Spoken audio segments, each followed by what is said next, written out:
good news is that Americans want to help build this new path. They want to help build this new path. They are yearning to re-engage and reconnect with one another. You know that from your own communities.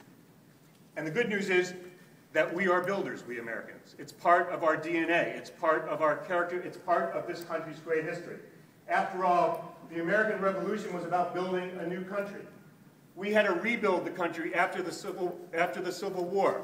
We were builders when we passed child welfare laws, voting rights, civil rights. Each one of you and the folks you work with in your communities represent the best of American builders. We are all builders in this room. But the question is, how do we get on this path? And so what I'd like to talk about this morning is how you can accelerate and deepen the good work that you're already doing to demonstrate that it's possible to be on this path and to get more people on it with us. Now, a while back, you all remember, unfortunately, the shooting in Newtown, Connecticut, right? December 2012. Just a handful of weeks after that shooting, I got a phone call from the mayor of Newtown, Connecticut. And she asked me whether or not I would be willing to design and lead a process by which that community could figure out what to do with the Sandy Hook Elementary School. You remember, in that school, a 19-year-old gunman named Adam Lanza walked in and murdered 20 first graders, right? Kids just beyond the ones you're working with, and 6 adults. And so I accepted the assignment.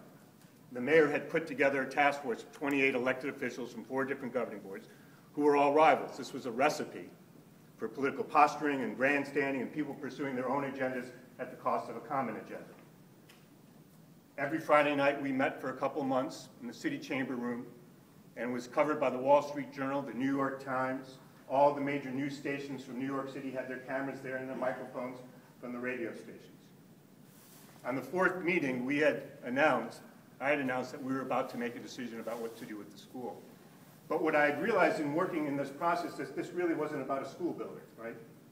This was about a community and whether or not it could make a pivot from trauma and despair to a sense of healing and hope, And so on that 4th night, where all our meetings were held in public, where families of victims were at the meetings, families of survivors, teachers, business people, folks who've been affected by this massacre.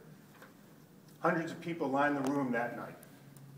Except that morning, I learned right before I got on the plane to fly up to Newtown from where I live in Washington, D.C., I found out that a group of 30 teachers had written a letter and released it publicly.